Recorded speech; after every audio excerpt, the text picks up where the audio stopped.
Welcome back to part two with CEO of CitNOW, Alistair, and we're going to jump into some real value with video on this one. It is, as you said before, I've been using video for a little while now, but when I started, it was a case of just attaching listings to videos to the listings online, putting them on social media. But it was, as you kind of described, it was met with a lot of skepticism, even sort of 5 years ago, from colleagues especially, but some management as well. But of course, times have changed a lot over the last 5 years. Do you think that dealerships are now starting to really see the value in video, or is there still some real work to do? So if we just pick the UK market, this fact is pretty true. If you're not using video, then you've been left behind. So it's an absolute fact. Now, then you don't have to use CitNOW. There are other video solutions out there. And at the end of the day, what's important is that you communicate to a customer in the method to which they want to be communicated in. It's really difficult because, you know, the industry has been quite challenged over the years in the fact that, you know, you've got to value the customer's part exchange, you've got to test drive the car. It doesn't suit an online only model particularly well. We've got lots of dealerships, lots of investments.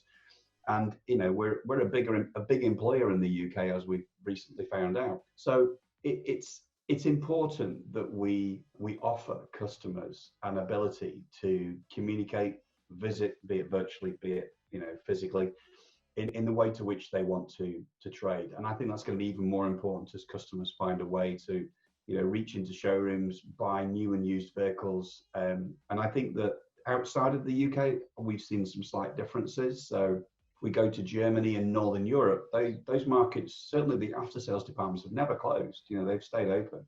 And showrooms have just reopened in Germany, and showrooms have obviously opened in Italy and some of the other Southern European markets coming on stream through the end of May, early part of June. What is a factual is that in the UK, there's a big volume of used cars. We've got a really good used car market.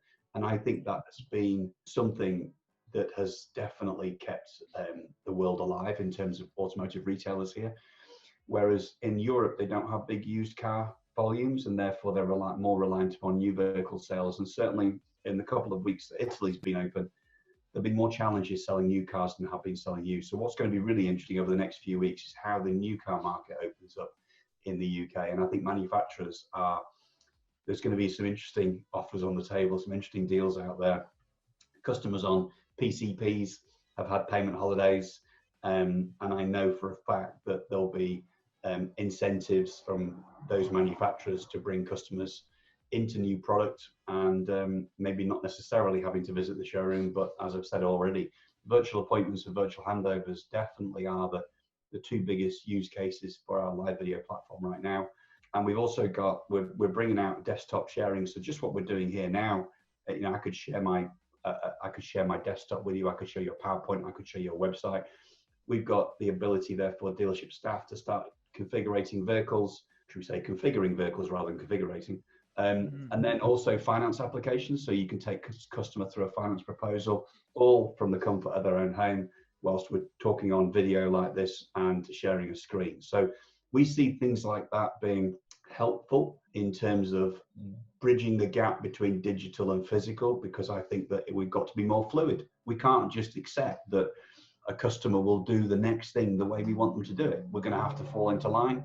And we know for a fact, I've been talking to a lot of dealerships who have been open from a digital perspective. So, you know, manning some kind of inbound calls where they've got customers inquiring on used vehicles. And those customers, you know, they're just actually, a lot of them just pleased to talk to somebody, you know, quite happy to talk to somebody who's really genuinely interested about, you know, a new vehicle or a used vehicle. And they've had a lot of great conversations. And I'm pretty sure friendships have been made doing that as well. Yeah. So we're a friendly bunch, us in the car industry. And even though we're sometimes tarnished with a more difficult name, but at the end of the day, I think if we can continue to add this trust, transparency from an after sales point of view, and we can keep integrity, as high a level of integrity as possible in our sales departments, then I think it's great.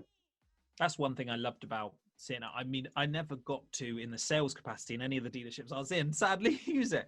But from a service department point of view, both of the sites I was in, I believe, I know at least one of them was using CitNOW and seeing the transparency that was given And in this area, especially with service, it was this area that maybe it's behind closed doors a bit. They have a MOT place where you can stand and watch, but really you're not knowing what's going on. Most people don't use that. So being able to physically see every element of what's going on, or the bits that need changing, and actually seeing it from a professional showing you, I think that was so valuable for customers. But going, no, you're not wrong. go I on. think that's going to that stage.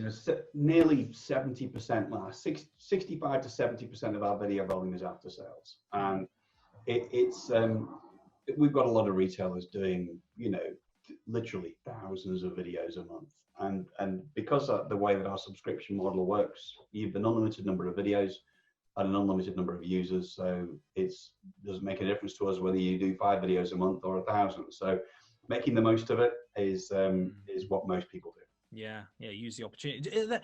Where do you see, from your position, kind of looking over it and seeing the back end, the analytics of everything, where do you think the real opportunities are? So if someone was looking at CitNOW or looking at just video in general in our industry, where do you think the real opportunities are to really kind of stand out, drive business, things like that?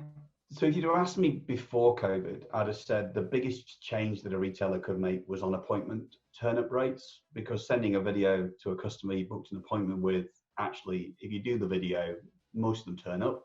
Whereas if you don't do a video, there's a good proportion of people, maybe 50%, that don't turn up. So that was always the biggest factor. I think that now it literally is about customers. It's all about customer service, and it's all about delivering an experience. What's the acceptable experience? So it's going to be interesting, because I don't know. Do I know the absolute answer? No, I think our world has changed. But what we've always seen that the retailers are the entrepreneurs of utilizing video. And we saw it 5 or 6 years ago, where dealerships started to do videos at the end of parity deals on finance agreements, where a customer's finance settlement figure was of approximate value to their customer's part exchange. Then they were putting videos out there to say, hey, here's the 2020 model, here's the variations between your 2017 model, and let's get in touch because of this, that, and the other. And we saw the dealerships who have got some real entrepreneurial spirit inside them do that. And to an extent, what we've then seen is we've seen a growth of those communication platforms. So finance, not so much parity software, but anybody that's on a finance agreement, there's a way to communicate with a customer. We all know what the FCA regulations are about, the right level of contact, et cetera, et cetera. But you've every reason to tell a customer that they're 90 days from the end of their finance agreement, and here are the options for them. And of course, option one is you would like them to be buying another vehicle.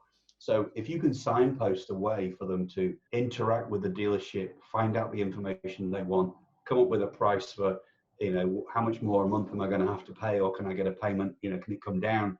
I think we're going to see it's going to be unpredictable. I don't think the predictability of a customer who drives a Ford Focus today will still be in a Ford Focus tomorrow. They may decide to move down to a Fiesta. They may decide, you know what, I might not be around for a lot longer. I might move up to a different model. I might go and buy a different car. So I think, and certainly the prestige dealerships that we've been doing business with, the order take on super premium vehicles is up through the roof.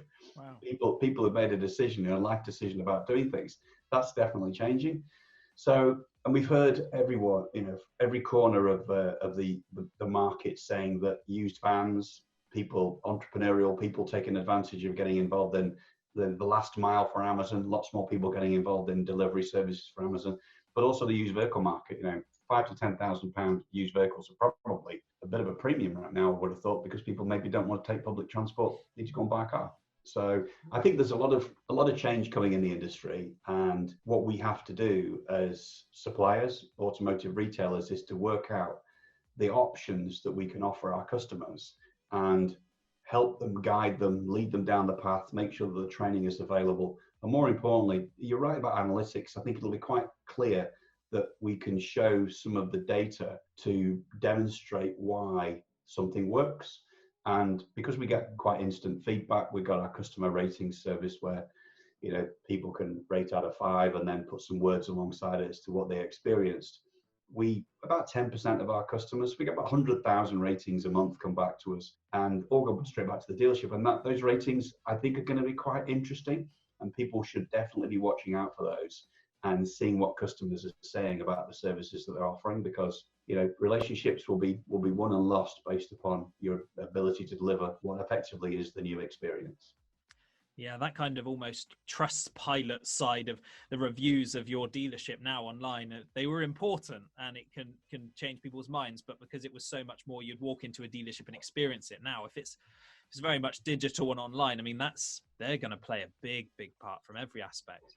I think so. I think we moved from customer going down to the pub telling 10 people what it experienced 25 years ago to people posting on social media about their experience yesterday to I think that I don't know about you, Jacob, I live in Warrington, so we're kind of on the outskirts of the town, so I can get out on my bike, I can go out for a walk, and 6 months ago you probably wouldn't have caught me walking down the street talking to a few people, and now everybody you walk past says hello.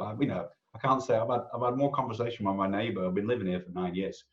More conversation with my neighbour in the last month than I have in the previous 9 years. So I think it's we're as an individual, as a creature, as a human being, we're going to be slightly different coming out of this. I actually think most people have probably got more patience, and I think that patience will rub off if dealerships they communicate well with their customers. Then I think that people will definitely come out of this smelling roses. And I do think that those dealerships who offer a very clear understanding on how customers can buy vehicles from them and get their vehicles serviced, then I personally think that they'll be the ones that win. And the ones that leave technology alone and try to just bring customers into the showrooms, I really don't think that's a good strategy. I think that it'll be a battle to make sure that your sales team are equipped, your technicians, your service advisors are equipped, and whatever the new technology is, whatever the new process is, whatever the new normal is, we need to build up a habit. That habit needs forming, and right now that's going to start certainly from England in the showrooms from the 1st of June. Technicians have been in dealerships. We're probably in the UK seeing about a 25% video volume to normal. So dealership after sales departments have been open. Some of the big groups starting to bring sales teams back over the last couple of weeks, and I think ramping up to the 1st of June for England. Even the Scottish and Irish and Welsh dealerships, they're open behind closed doors, taking inquiries, doing lots of videos. So I think a lot of preparation going on to make sure that they're all fit for the future. Yeah, and that kind of I think the transparency and the being open and showing people what's going on and actually being out there to show people this is the good service you're going to get as well. Kind of the proactive side to it is going to be really important. And it kind of moves nicely onto, because it's worth mentioning that you have the CitNOW Awards. So yes. I know Calibre are actually involved on the panel of that. I suppose more and more people are using CitNOW, and the awards are getting more interesting, more creative people going on there. Yeah, so we've had to try and keep a theme going, which is what is a good video, and rightly or wrongly, a good video in a market that's just started might be not quite as good a good video in a more mature market, so to speak. But I think it's fair to say that it proves, I think, and Sabina was involved in the paneling, I think the judges watched about 1,000 videos to go through, and in that particular 12-month period, we'd done 11.8 million videos, and there was 1,000 videos, and effectively dealerships can nominate their own. So dealerships have got, nominate for CitNOW Awards is in the dashboard. If you've got a great video that you want to nominate for a CitNOW Award, then go into your dashboard, find the video, and literally nominate it, and it will get entered automatically. We then and probably haven't thought this far enough ahead, but we're going to need to try and think about when we do bring the awards back. Typically we would be doing it in the summer, but we moved it to the end of last year. So we'll be contemplating how we move in 2020 and whether we open up a bit more time, et cetera, for video entries. But yeah, the CitNOW Awards it's a great time. We had a couple of categories with customers who were deaf, so that the sales, actually in this particular case, there were after sales teams were literally holding up cards of pre-written what they'd done. They were pointing to brake discs and so on and so forth, that, literally signposting their way around a vehicle, indicating and showing a customer what was wrong, because, not being able to hear, at least what they could do is they could see what was going on, and with some written out cards, they were able to be signposted as well, which worked particularly well, and for that benefit, they got entered and nominated into the award categories. Do you think that's something that they just, I suppose that's them, isn't it? Just thinking this is how we can give our customers a great experience, because I think a lot of it's around training and making sure people can use these products properly, but that's taking it to a different level, isn't it? That's really them. So this is why I say that the real entrepreneurs are the salespeople and the technicians in dealerships, and most of the good ideas come from dealers.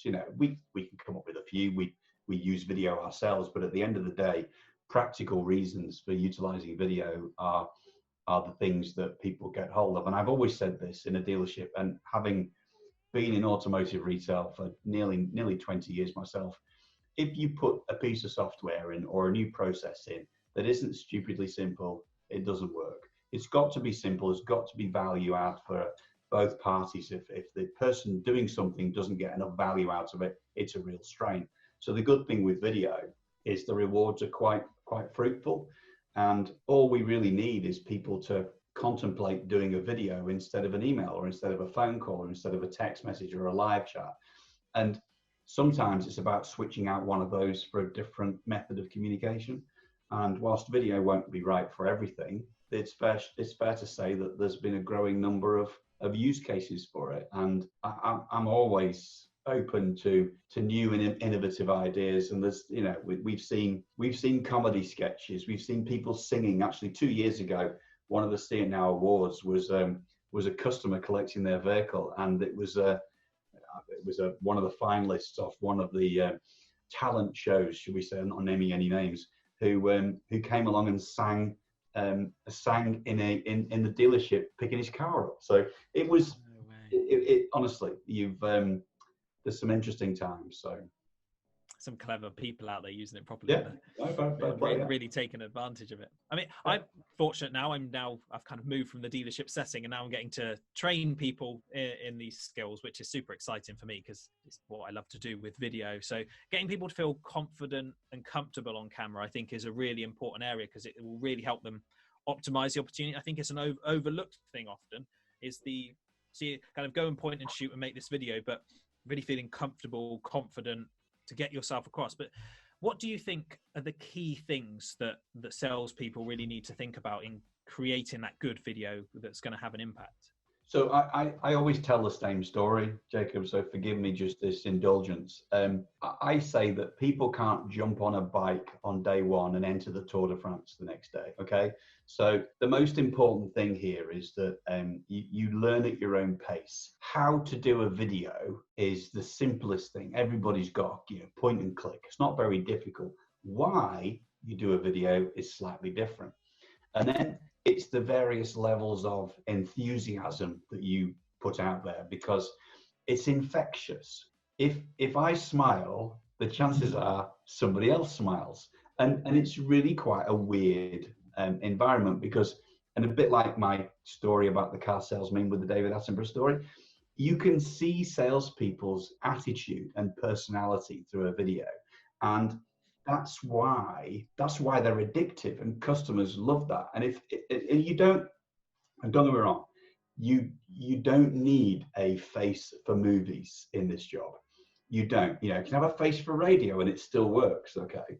But all you need to do is deliver a bit of personality. And you don't have to be funny, you don't have to tell jokes, but what you do have to be is passionate and enthusiastic. And I think that if those two things are the only two things that you possess in the world, you don't need to do your hair, you don't need to do your makeup, you really don't need to look like anybody in particular. You just need to be you. Everybody's put up with how you look for your entire life. There should be no reason why you should do it on film any different. So it's the passion and enthusiasm. And when I used to watch your videos, and still do, Jacob, when I watched your videos, what always got me was that it was that enthusiasm. It was, it's like you would say, damn you, I'm going to do a video just because I'm going to show you how it can be done. And to an extent, that was great. That's why I got in touch with you all that time ago. And I'm really glad, by the way, that you've ended up with the Caliber team. perfect place for you. So I think that the simplest ingredients are, if I'm going to liken this to a very old school sales trick that somebody taught me a long time ago about answering inbound telephone calls. So if you answered an inbound telephone call and you were sat in your chair, slumped down, answering the call like this, the chances are that's the way that you came across. And my old boss used to teach me, what's the best way to answer an inbound sales inquiry? Stand up and smile. So always take a sales inquiry standing up and smiling. Well, guess what? Do exactly the same thing on a video, but try and don't overperform, but be passionate. Talk about, you do a job, and the problem is some people maybe are not in love with the job. You clearly were in love with the job in terms of what you were doing. And it's really difficult to try to impart that. If you're not in love with what you do, it is a challenge. Don't be monosyllabic. Try to, just try to get the facts out there. And actually, from a sales point of view, from a car sales perspective, I always used to say, do 3 things. Do a meet and greet, just like you would do if the customer came into the showroom. Hi, how are you? I'm Alistair. Welcome to the dealership. Do a product presentation and focus on 3 things. Pick the 3 things: alloy wheels, interior seat, engine, whatever, and then do a call to action. You shouldn't need to do anything else. Those are the only 3 things that you need to do. And you don't need to see it now to do that. You could do it on a YouTube video if you really wanted to. It's just that we help signpost how that works.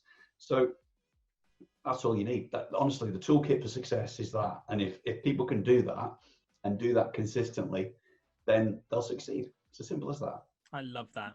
It's the authentic you, and it is, as you say, and those 3 parts you say, kind of the site going around on the product presentation after you've done the meet and greet side on a video, is just as a tip for anyone listening that I used to use, was tailor it to the kind of car that you're showing. So if it's a 7-seater, the chances are the people that are inquiring are people with families, and they're not inquiring on a 7-seater because they only want to see the front of the car. And make sure you show the back, and you'd be surprised how many times there's only one quick shot of the back seats and that's it. That's the area they want to see. So kind of tailor it almost as well to customers. But yeah, it's the authentic person, isn't it? It's just being you, and people will relate. And I love the whole stand up and smile thing, because it took me back to the dealership when I used to answer them. I heard that as well when I used to do the same thing. It makes such a difference. Every time it makes a difference. So you know what? It's not difficult.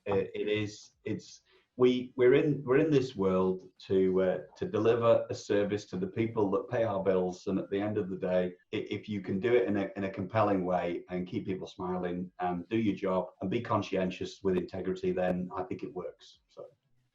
And that brings us to the end of part 2 of our interview with Alistair. So make sure you join us on the final part 3, where we get a bit more personal and confirm whether Alistair does or does not like Man United.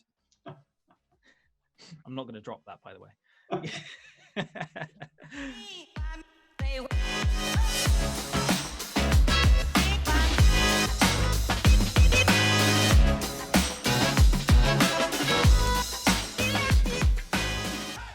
for a different one of my daughter's cups today. That's quite manly for you. I know. It's not unicorns or fairies. Isn't it Mickey Mouse? It's Minnie Mouse. Minnie Mouse. Sorry.